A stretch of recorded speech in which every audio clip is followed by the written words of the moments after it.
안녕하세요. 전 세계적으로 안 그러면 인류 역사 전체를 통틀어서 가장 성스러운 삶을 살았던 그 길로 떠나는 여정 부타술래에 오신 것을 환영합니다. 오늘 말씀드릴 내용이 어떻게 보면 이 부타술래에서 가장 첫 번째 이야기라고 봐도 과언이 아닐 겁니다. 앞에 말씀드렸던 거는 열반제일과 관련된 부처님 열반에 대한 이야기를 제가 잠깐 해드렸었고요. 그리고 오늘 얘기는 불교인이라면 한 번씩은 다 들어봤지만 정리 안 되는 거를 기본적으로 정리해주는 그런 내용이라고 보시면 돼요. 그러니까 도대체 석가모니가 뭔지, 그 다음에 부처님 성씨가 구담씨거든요.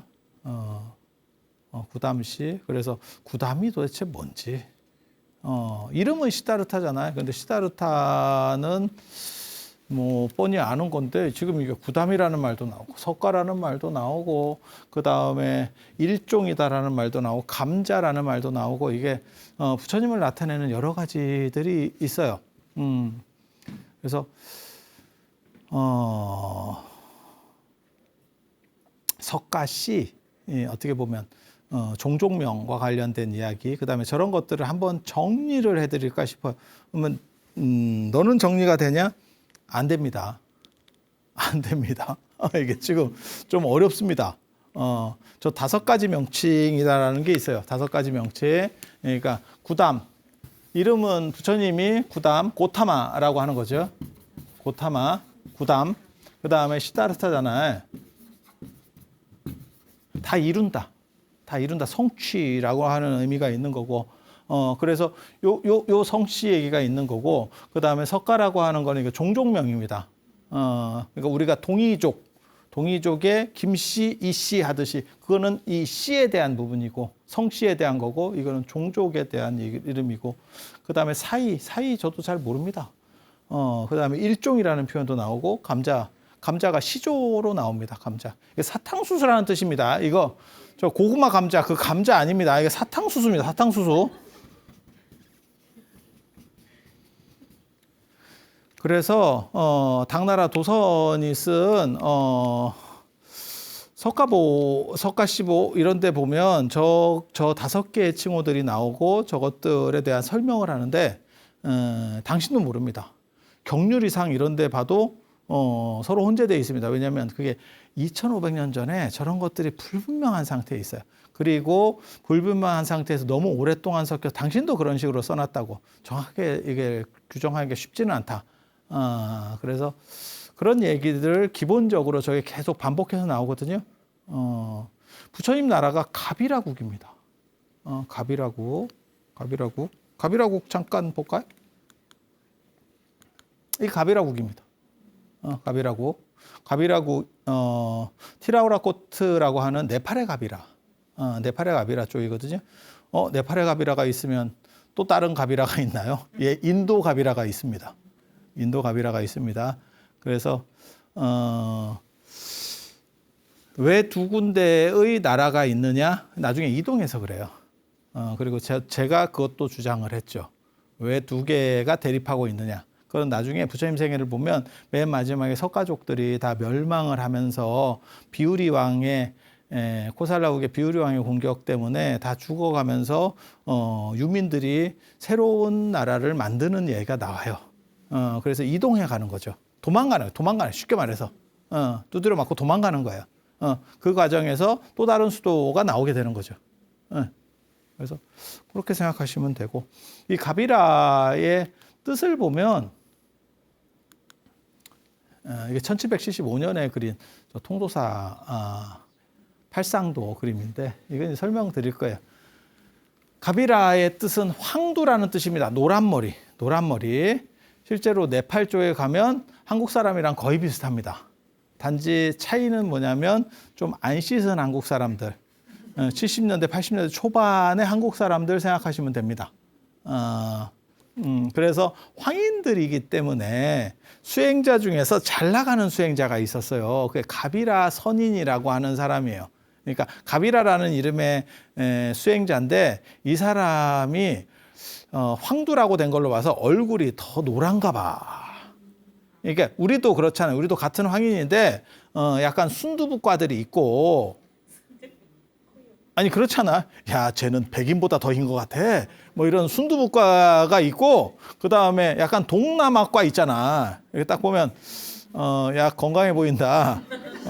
건강해 보인다. 좀 씻고 댕겨. 뭐 이거 있어. 뭔 뜻인지 아시겠죠? 아니 좀 다르잖아. 그 느낌이. 그래서 더 노란 뭔가가 있었는가 봐. 그리고 머리가 노랬을 수도 있을 것 같고 아무튼 황두야. 황두가 여기까지만 얘기하는 건지 여기까지 얘기하는지 잘 모르겠어. 그래서 그거를 황두선인이라 한 거야. 그러니까 그 동네 수행자 중에서 그러니까는 저 네팔 쪽 티라우라코트 쪽 수행자 중에서 가장 유명한 사람이야. 가장 유명한 사람이에요. 그래서 그 수행자가 어떻게 보면 그 도시를 수호한다 그런 식의 의미들. 그러니까는 유럽에 가면 그 수호 성자 뭐 이런 식처럼 그 도시 이름을 가비라라고 했대. 잘 나가는 사람의 이름을 따서 이렇게. 그래서 황두라는 뜻입니다. 가비라는. 부처님 나라가 가비라 국입니다. 그러니까 요 황두선인의 어떠한 수행 문화와 그 다음에 그 수호가 깃든 터라고 생각을 하시면 돼요. 그래서 가비라국이에요. 가비라국. 가비라국. 그 다음에 부처님 성씨가 구담입니다. 5가지라 그랬잖아요. 요 흔히 얘기하는 게 요 하나, 둘, 셋, 넷, 5입니다. 감자까지 5. 요게 이제 불교에서 많이 나오는 이야기인데 구담이다라고 하는 게 뭐냐? 고토마인데 고타마를 이제 한자로 구담이라고 쓴 건데 구담은 도대체 연원이 어떻게 되느냐? 구담도 어떤 선인의 이름이에요. 그러니까 예전에 수행자 이름이에요. 그러니까 인도는 수행자를 높이는 문화가 있어서 그 수행자를 따서 이름들을 이렇게 짓는 게 있어요. 스토리상으로는 그렇게 나옵니다. 뭐라고 나오냐면 왕족이었는데 아버님이 돌아가시고 내가 왕위 계승자가 된 거야. 내가 근데 왕으로 올라가야 되는데 나는 됐고 내 동생 올리세요 라고 해서 동생으로 올리고 자기는 출가를 해서 수행자가 됐어. 인도에는 그런 사람들이 굉장히 많습니다. 그리고 그렇게 될 수 있는 게 현세적 가치라고 하는 것은 오래 가지 않는 거고 그리고 이미 가졌던 사람이 버리기가 쉬워요. 그러니까 좀 덜 가진 사람이 버리기가 어렵고 너무 가진 사람이 버리기가 쉬워. 그거 있어서 뭐하냐 이제 약간 덧없게 되는 거지. 진짜 풍요로운 그런 분들 주변에 없습니다. 이론상으로만 알고 있습니다. 이론상으로만 알고 있고요. 그리고 예전에는 죽음이 너무 가까이 있는 시절들이에요. 그래서 뭐 왕족이든 귀족이든 할 거 없이 조그만 일로도 다 죽어요. 감기 걸렸다가 뭐 폐결핵 걸려서 죽고 막 이렇게 가는 시절이기 때문에 제가 그 얘기 하잖아요. 조선시대 왕실에서 애들 죽는 거 봐보라고. 결국 조선이 망한 가장 큰 이유 중에 하나가 뭐냐면 후손 단절이에요. 그리고 조금 커오다 보면 애가 죽어. 그러니까 그 당시 의료나 뭐 이런 걸로는 이게 극복이 안 되는 거예요. 조선은 얼마 전 얘기입니다. 이게 지금 2500년 전 얘기를 하고 있는 거예요. 그리고 저런 상황에서 자기는 풍요롭게 살았기 때문에 그리고 출가한다고 끝나는 거 아니에요. 여러분 생각으로는 출가하면 완전 단절이라고 생각하는데 후원은 들어옵니다. 부처님도 출가하고 났을 때 오비구가 부처님 아버님이 정반왕이 귀족들을 출가시켜서 내 아들을 보필해라라고 출가시킨 사람들이에요. 그러니까 내가 왕은 안 되지만 지분은 어느 정도 있다니까. 그리고 출가를 해버리면 내 동생이 왕이 됐어. 이 사람 입장에서는 고맙잖아. 그러니까 그거 대각국사 의천 나올 때도 제가 늘상 그 얘기 해드리는데 문종의 넷째 아들인데 문종이 우리 집에 4아들이나 있는데 아들이 4인데 한 명은 출가해야 되는 거 아니냐 그랬더니 첫째가 나 왕 될 것 같은데 둘째는 고려시대 때니까 형제상소복이니까 다음 난인가 이렇게 하고 있을 때 넷째가 아버지 제가 하겠습니다. 이러니까 형들이 다 브라보 이러면서 굉장히 고맙지. 아버지가 그렇게 얘기했는데 누군가 해야 될 것 같은데 형 입장에서는 그래도 내가 형인데 나서야 되나 뭐 이런 생각이 있었을 거고 근데 동생이 이렇게 자발적으로 나서주니까 얼마나 고마워. 그러니까 나중에 자기가 왕 돼가지고 동생이 천태종을 만들어야 될 것 같은데요. 그럼 콜. 제가 대장경 말고 속장경이라고 교장, 원래 이름은 교장입니다. 그걸 좀 했으면 야야 내가 그 해드려. 다 그렇게 되는 거예요. 그래서 그런 정도라고 생각하시면 돼요. 그리고 이제 일부 사람들은 그렇게 후원 받는 것도 싫어해. 그래서 내가 진정한 수행자면 그렇게 집안으로부터 후원받고, 그리고 내가 그걸 버렸는데 굳이 거기다가 이렇게 좀 빨대 꽂고 있는 것도 좀 없어 보이는 거 아니야? 그래서 완전히 종적을 감추는 거, 그건 선택사항입니다. 이해가 되시죠? 선택사항이야. 그래서 왕위 계승을 포기하고 동생에게 물려준 사람이 출가를 했어. 그리고 그 사람이 감자원이라는 데까지 이제 가게 되거든요. 감자 사탕수수라는 뜻입니다. 거기 가서 수행을 하는데 그 스승이 구담이야. 그래서 그냥 스승의 성을 따서 구담이라 그랬대. 옛날에는 성 개념이 별로 없어요. 여러분 생각하고 다릅니다. 성 개념 별로 없습니다. 그래서 스승님을 존경해서 구담이야. 그래서 사람들이 대구담, 소구담이라고 했대. 우리도 똑같이 그런 거 있잖아. 우리도 출석 부를 때 이렇게 보면 뭐 대소 예전에 같은 이름 있으면 이렇게 하듯이 그렇게 했대. 그렇게 해서 대구담은 원래 선생이고 이러니까 더 신통도 있고 막 이렇게 해서 다른 쪽에서 수행을 하고, 이 양반은 감자원에서, 그러니까 감자동산, 그러니까 사탕수수 밭 쪽에서 이렇게 수행을 하고 있었는데, 도둑이 나라의 물건을 훔쳐서 튀면서 그 사탕수수 밭 쪽으로 지나갔대. 그래서 관군이 그거를 출동을 해서 잡으러 왔는데 이 양반이 한 패로 오인된 거지. 그래서 정부 재산을 털어가지고 일종의 어떻게 보면 동원 같은 데를 털어서, 우리식으로 말하면 가니까 뒤에서 이제 빡쳐가지고 군대들이 오다가 못 잡으니까 여기 너 아니요? 이거 참았대.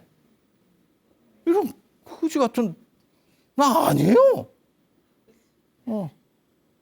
그러면 긴 놈이 아니라고 하지 기다고 하냐? 또 이거에 빠지면 또 할 말이 없거든. 야, 이거 그래서 잡혀가지고 죽게 됐대요. 그래서 여기 사진 보면 여기 왼쪽에 묶여 있어요. 나무 판자떼기에다가 사람을 묶어서 화살을 쏴버린대. 보입니까? 이게 1775년도 통도사 팔상도에 나오는 건데 원래는 이 그림이에요.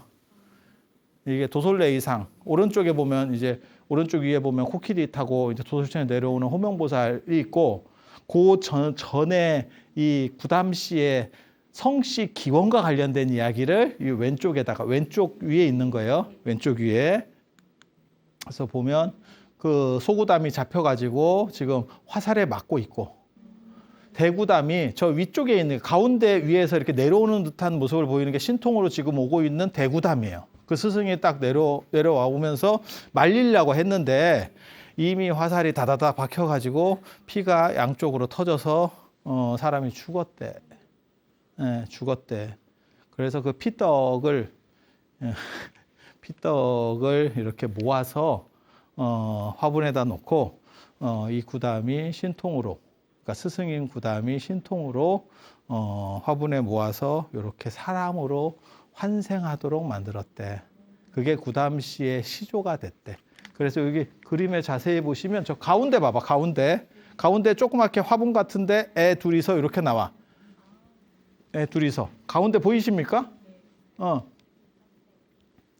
그 스토리를 얘기하는 거고, 그리고 그 스토리라고 옆에 저기 방제라고 있어요.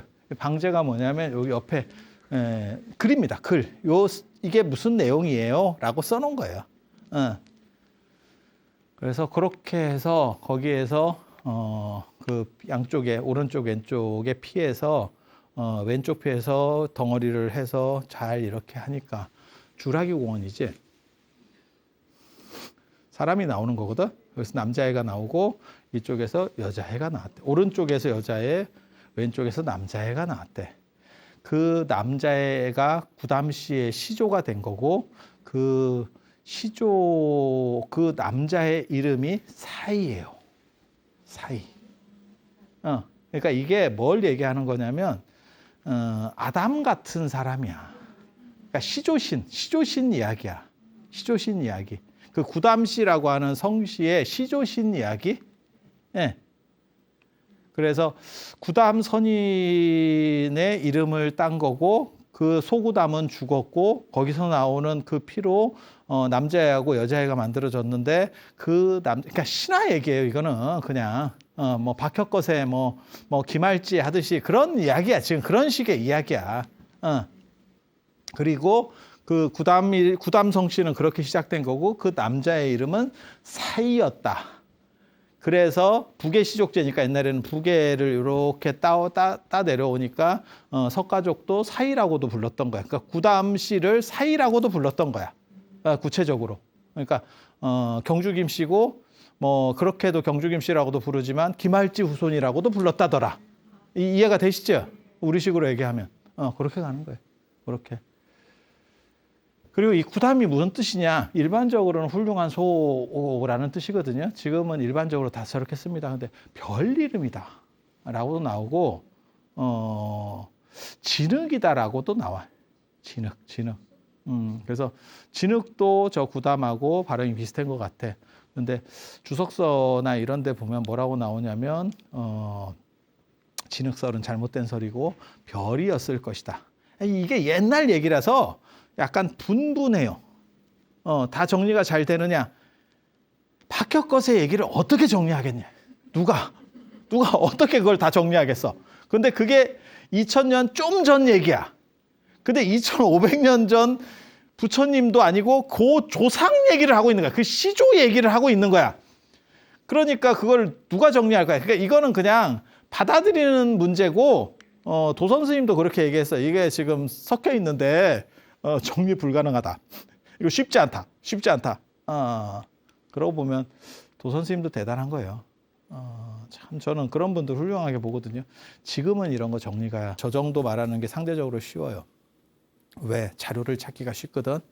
근데 당나라 때 이런 걸 정리하려면 보고 외운 걸로 하는 거야. 그러니까 지금같이 뭐 인터넷으로 뭐 찾아서 쉽게 말해서 이게 일자 검색 이런 게 요즘은 대장경도 다 검색해서 찾는 거예요. 그러니까 제가 대장경을 외우겠어? 읽었다고 대장경이 기억이 날 것 같아요? 그냥 상대적으로 여러분이 그냥 생각을 해봐. 한번 상상을 해봐. 읽었으면 기억이 나요? 안 나죠? 그러면 어떻게 하냐면 우리는 대충 어느 쪽에 있었던 것 같아. 그러면 그거를 시베타라고 하는 전체 대장경이 나오는 프로그램이 있어. 그럼 그 안에서 쭉 검색을 하면서 비슷한 걸 찾아가는 거예요. 일이 상대적으로 쉬워. 그러니까 노트북 하나만 있으면 계속 뒤지면 돼. 그 대신에 가는 길 정도는 알아야지. 대충 어느 쪽에 뭐 있다라는 정도는 인지를 하고 있으면 돼. 예. 그렇게 가는 건데 당나라 때만 하더라도 이거거든요. 책이. 이거 두루마리로 이렇게 그거를 저 도선 스님 같은 경우는 보고 어느 정도 이상은 외우고 있는 거예요. 그래서 뭘 보고 해서 머리를 돌렸는데 답이 잘 안 나오는 거야. 그런데 저 시절에 판단하기 어렵다라고 쓰는 게 왜 대단하냐면 볼 만큼 진짜 많이 봤구나 이 어른이. 그리고 기억할 만큼 기억하는구나라고. 그러니까 지금 우리가 더 이상 이게 판단이 잘 안 돼요라고 하는 거는 진짜 다 뒤져본 거고 그때는 내가 진짜 다 봤나? 내가 본 거에는 없지만 안 본 거에 있을 수 있는 거 아니요? 이 생각이 있단 말이야. 그래서 그렇게 표현하기가 쉽지가 않아. 그건 상당히 많이 봤을 때 나올 수 있는 얘기예요. 그래서 이 구담이라고 하는 거는 일반적으로는 그냥 훌륭한 소, 그리고 부기로 별이라는 뜻도 있다. 찬란한 별 이런 뜻. 훌륭한 소라고 하면 아마 농업과 관련해서 될 거고 별이라고 하는 거는 그 수행자가 대단한 사람이다라고 하는 쪽에서 연유가 됐을 거예요. 그래서 아마 별설이 옛날 설이고 훌륭한 소가 뒤에서 의미적으로 좀 변경된 게 아닌가라는 생각을 해요. 그런 정도 생각을 하고 그다음에 석가. 두 번째 이거 보세요. 석가라고 하는 것은 능력자라고 하는 뜻입니다. 석가모니 할 때 그 석가예요. 석가. 그리고 요게 오분율에 보면 뭐라고 나오냐면 감자왕이라고 하는 시조가 있어. 이 석가족의 어떻게 보면 시조예요. 시조. 그러니까 시조가 여기서는 이 구담이라고 하는 쪽에서는 뭐라고 나오냐면 구담 선인이 처음으로 죽은 뒤에 재생해서 나온 사람이에요. 그러니까 만들어진 사람이에요. 그러니까 진짜 인간 1호라는 의미고 이거는 어떻게 보면 우리식으로 말하면 중시조에 해당하는 거예요. 감자왕이라는 사람이 있어. 그 사람은 아버지도 있겠지. 우리도 중시조 개념이 그런 거잖아. 누군가 있겠지. 그리고 사실 시조도 뭐 그런 거 아니겠어, 사실? 대단한 사람이지. 성씨의 시조라는 사람이 아버지 없이 갑자기 뭐 만들어져서 나와지는 않았을 거 아니에요. 그래서 그렇게 그래서 거기에 보면 뭐라고 나오냐면 석가모니와 관련해서 석가모니의 가게를 감자왕이 있고 니구라라고 하는 사람이 있고 구로가 있고 구구로가 있고 이게 다음 때예요. 아들이야, 아들 쭉 이렇게 내려가는 거예요. 그리고 부처님의 할아버지인 사자여방이 있고 그 다음에 부처님 아버지 정반왕이 있고 부처님이 있다. 이렇게 해서 7대 조상에 대한 가계가 나와. 인도에서는 7대 조상까지 따집니다. 우리는 4대까지 따져요. 그래서 사조단자를 주는 거고 그 다음에 과거 시험 볼 때도 방석 옆에다가 사조단자가 들어가. 사조단자가 들어가. 그렇게 해서 우리는 4대까지 그 다음에 인도는 7대까지예요. 7대까지. 그래서 7대의 종성이 청정해야 진짜 청정한 종성이다. 그렇게 그들은 그렇게 생각해. 그리고 그건 칠진법 문화 때문에 나타나는 현상이에요. 자, 그렇다 치고 그래서 7대가 나오는데 이 감자왕이 전처한테서 4명의 아들이 있고 후처한테서 1명의 아들이 있대. 제가 보기엔 바뀐 것 같은데 그렇게 나와. 그러니까는 부인이 둘이었는데 1번한테서 4명의 아들, 2번한테서 1명의 아들이 있대. 1명의 아들이 있대. 근데 이쪽에 부인의 아들을 왕으로 세우려고 했대. 이게 더 이제 이쁜 부인이라니까. 그래서 자기 아들을 세우려고 하는 거예요. 방석이 엄마가 방석이를 세우려고 하는 거야. 그랬더니 위에 있는 형들이 이게 뭔 개똥 같은 소리래요? 그러면서 왕자의 난을 일으켰느냐? 아닙니다. 제가 늘상 말씀드리지만 이방원이 왕자의 난을 일으키는 거는 조선 초기니까 가능한 거고 왕자가 다 붙어도 왕의 권력에 대응될 수 없습니다. 이해가 되시죠? 그게 정상적인 국가야. 정상적인 국가. 그러니까 조선은 조선 초에는 불균형한 상태였기 때문에 이방원이 왕자의 난이 가능했던 거라니까. 정상적인 국가에서 왕자가 난을 일으키면 어떻게 되냐면 바로 날아갑니다. 그럼 왕이 그 정도 힘이 없으면 무슨 놈은 왕을 해. 그래서 아버지가 감자왕, 사탕수수왕이에요. 사탕수수왕. 그러니까 그게 권력 기반이 사탕수수였는가 봐. 사탕수수였는가 봐. 사탕수수왕이 이쪽에 마음을 두고 있으니까 얘네 넷이서 살려면 나가야겠다. 저기서 권력 투정을 해서 잘못하면 전부 죽으니까 나가야겠다라고 해서 아버지한테 분가하겠습니다. 라고 해서 저희는 떠나겠습니다. 라고 해서 떠난다는 얘기가 나와요. 그래서 북으로 이동을 하고 아버지 입장에서는 비켜주니까 내가 내 아들을 피를 안 묻혀도 돼, 손에. 그러니까 고맙지. 예, 결국 저게 버티고 뭘 하면 이게 돼야 되는 상황인데 나가주니까 너무 고마운 거야. 그래서 후원을 좀 해줬대. 자식들이 나간다고 할 때 이렇게 뒤에서 이렇게 좀 도와준 거지. 뭐 쉽게 말해서 돈도 좀 주고 그다음에 사람들도 좀 붙여주고 이렇게. 그렇게 해서 그 사람들이 북쪽으로 이동해서 지금 가비라구까지 네팔 쪽까지 올라가는 겁니다. 내륙에서 이렇게. 그리고 거기서 어떻게 보면 좀 문화가 높은 쪽에서 산간 지역으로 와서 거기에 토착 세력을 정복을 하고 왕국을 만들어 가는 거예요. 그래서 그걸 성공하니까 야, 너네 능력자네 이러면서 석가라고 불렀대. 야, 너네 능력자구나. 그러니까 원래는 그러니까 지금으로 얘기하면 그런 거지. 내가 우리 아버지가 사업가인데 우리 아버지가 첫째가 아니고 이건희 회장에 이렇게 하니까 그럼 저는 분가 이러니까 돈을 얼마를 준 거야. 그러니까 그걸로 하나의 큰 기업을 뭐 이룩했다더라. 이러니까 야, 너 대단하다. 너는 능력자야. 능력자를 석가라고 하는 거야. 석가라고. 그래서 석가모니의 석가가 여기서 나왔다. 라고 하는 거예요. 그리고 석가모니는 뭐냐면 석가족이라고 하는 종족 명칭이고 너네는 능력자, 훌륭한 자들. 이라고 하는 거고, 모니는 원래 장발의 고행자입니다. 장발의 고행자. 그 리그베다나 이런 데서 보면 머리를 풀어헤친 고행자. 그러니까 수행을 열심히 하는 사람이 머리를 깎고 뭐 이런 거 할 그것도 안 되는 거야. 그래서 그냥 명상하고 이런 사람들. 그래서 저게 수행자라는 의미고, 나중에 불교 시절이 되면, 그러니까 부처님이 움직이는 저렇게 슈라마나 사문들이 움직이던 신흥 종교인들의 시대가 되면 저게 이제 일반 수행자들을 다 가리키는. 번역하면 석가가 능이고 모니가 인이에요. 한자로는. 그래서 부처님을 모신 곳을, 석가모니 부처님을 모신 곳을 대웅전이라고도 하지만 일부 사찰에는 능인전이라고도 쓰여 있습니다. 그래서 능인이 뭔 뜻입니까? 이렇게 물어보시는 분들이 있는데 석가모니라는 뜻입니다. 석가모니라는 뜻입니다. 그리고 사이는 아까 말씀드린 최초 남성, 요 피에서 나온 최초 남성, 사이. 그 다음에 일종이다라고 하는 것도 있어요. 일종, 태양종.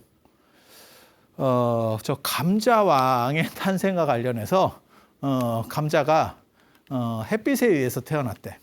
그래서 감자왕이 태어날 때 태양빛이 비치니까 감자왕이 탁 나왔대. 그래서 그걸 일종이라고, 태양종족. 좀 있어 보이죠? 태양종족. 그렇게. 그래서 석가족을 가리키는 게 이러한 내용들이 나옵니다. 이러한 내용들이 나오고, 이 석가족과 관련해서 뭐가 있냐면, 아까도 그 가비라가 황두라고 그랬잖아요. 그래서 석가모니가 황인 아닙니까? 라는 설이 있어.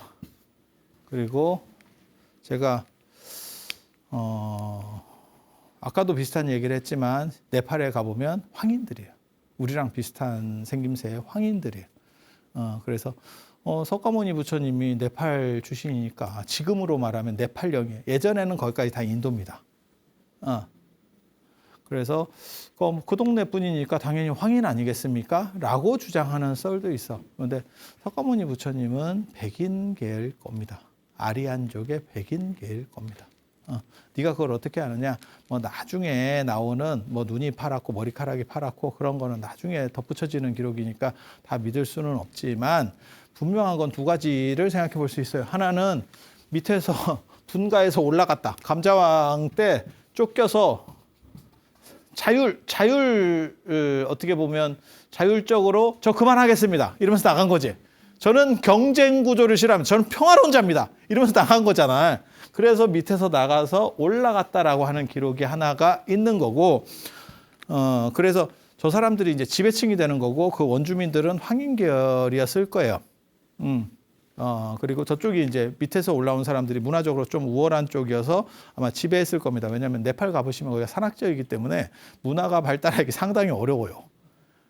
그래서 내륙 쪽에서 문화가 좀 높은 쪽 사람들이 와서 이제 어떻게 보면 지배층을 형성하는 거지. 그리고 또 어떤 게 있냐면, 부처님이 활동하실 때 다른 왕족이나 귀족들을 만날 때 어떤 부분이 존재하냐면 자꾸 종성 얘기를 합니다.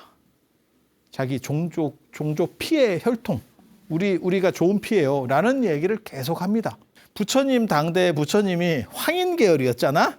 그래서 얼굴이 딱 보면 나같이 생겼어. 그러면 아리안족 백인들이 아예 안 만나버린다니까. 입국 컷을 당한다니까.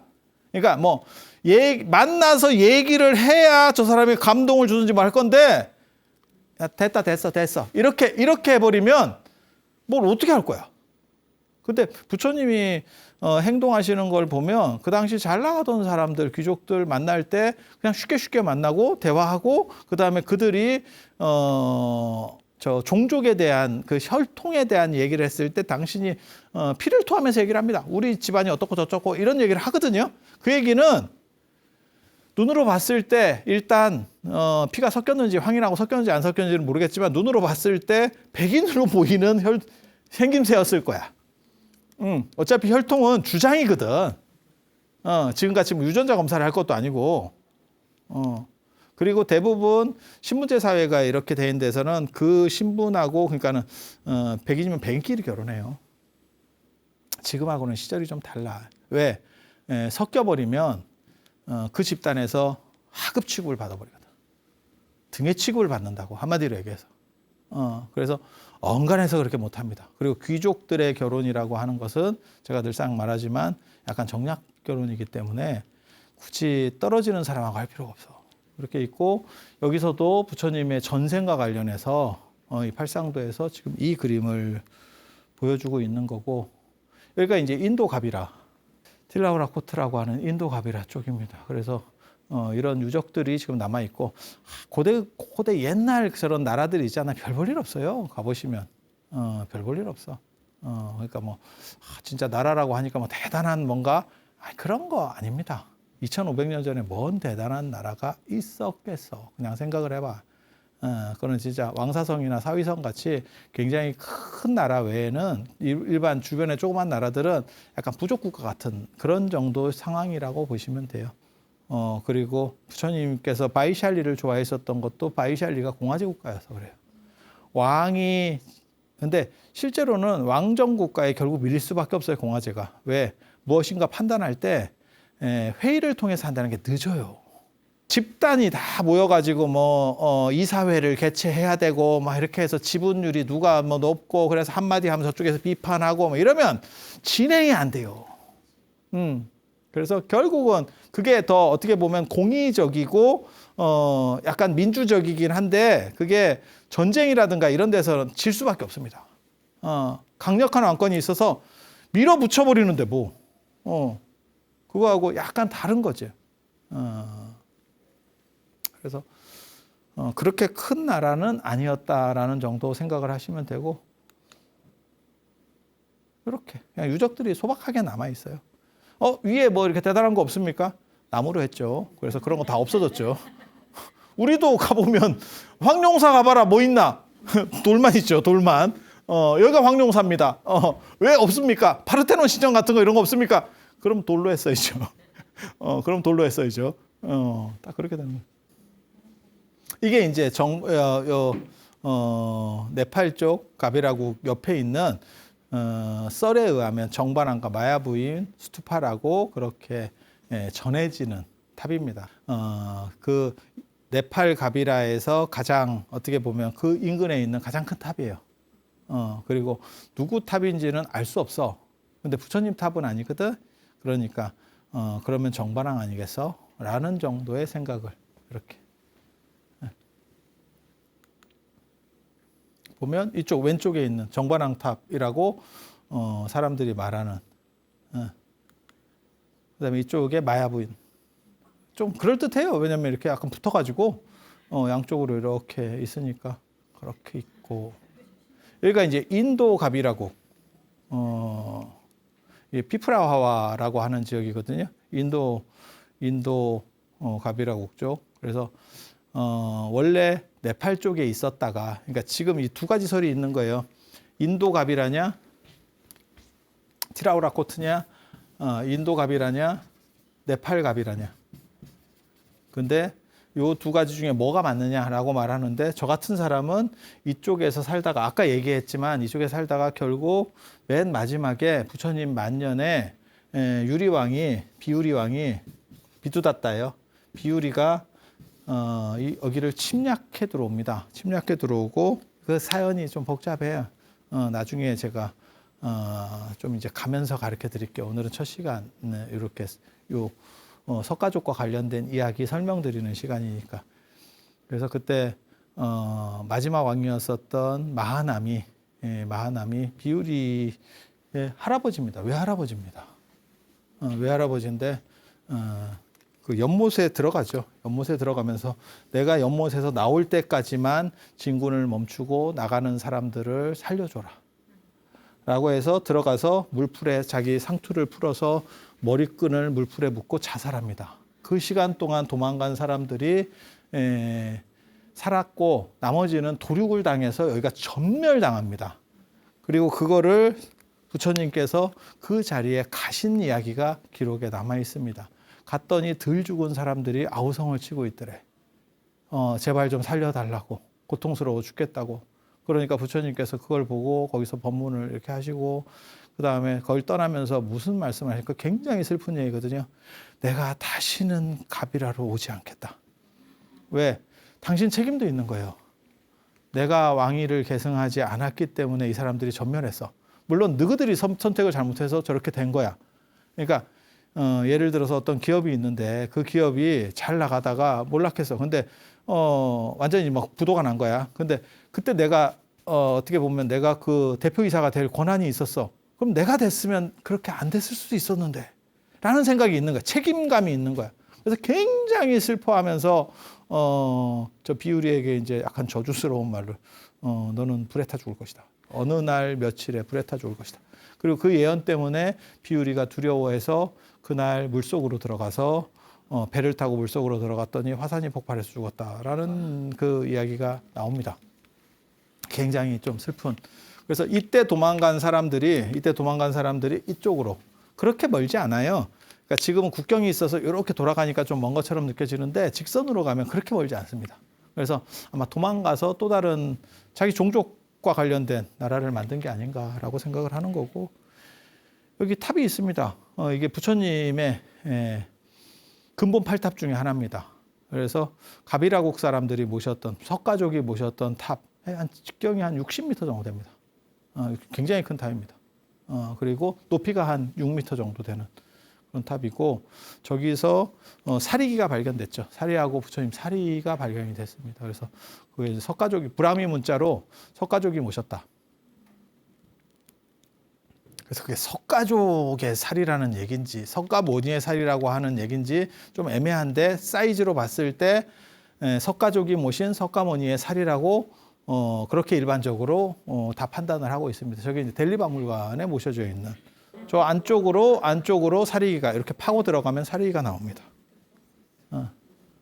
그리고 주변에는 저게 이제 승원터예요. 절터. 부처님 사리가 모셔져 있으니까 그 근처에 수행하고 싶었겠지. 그래서 절터들이 있고, 이렇게.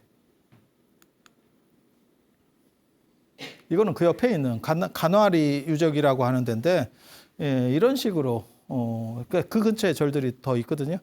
근데 여기 이제 개인방, 1인실 아니면 2인실입니다. 원룸 구조. 그래서 인도 사람들은 저를 대방 이런 개념 별로 안 좋아합니다. 떼거리로 막 들어가는, 그러니까 개인주의라서 그래요. 그래서 1인실 아니면 2인실.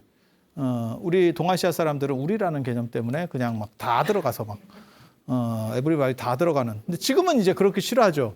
그래서 월정사도 템플스테이 지금 뭐 공사 또 하는데, 그게 뭐냐면 대방을 없애고 그거를 쪼개가지고 개인방을 만드는 공사들이거든요. 다 그거 해요. 요즘은 뭐 싸게 해줘도 같이 한 방 쓰세요 이렇게 해서 여러 명 넣어주잖아. 한 10명 넣어주잖아. 다 튀나갑니다. 지금 시절이 그런 거잖아. 그런데 한번 보세요. 우리 전통적으로는 그렇게 떼거리로 들어가는 문화가 있다면, 얘네는 그 옛날에도 이렇게, 이게 개인주의 문화죠. 개인주의 문화. 그래서 제가 얘기하잖아. 여기 문이 있었느냐? 문 없죠. 더운 지역이고 이러니까. 그래서 제주도 같이 이렇게 짝대기 이렇게 걸어놓고, 그래서 노크를 이렇게 한다라고 나오는데 노크가 아니고 이거라고. 그 문 밖에서 이걸 하면 안에서 쳐다보고 들어와라 이러면 이렇게 열고 들어오는 거고. 그러니까 벽이 없다니까. 문으로 생각하는 벽이 없다니까. 그래서 손기척이라고 하는 게 이겁니다. 이거 못하면 옆방 안 가면 됩니다.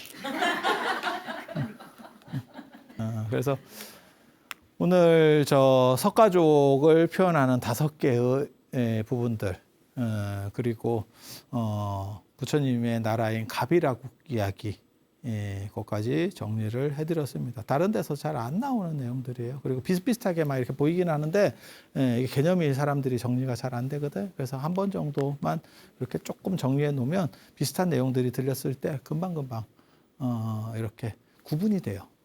그래서 그런 정도 생각을 해주시고, 다음 시간부터 이제 본격적으로 붓다술레 책을 따라서 내용들을 들어갈 수 있도록 그렇게 하겠습니다. 가장 성스러운, 부처님을 따라가는 가장 성스러운 여정, 붓다술레 이상 마치고 다음 시간에 또 뵐 수 있도록 하겠습니다. 자, 들어오셔서 감사합니다.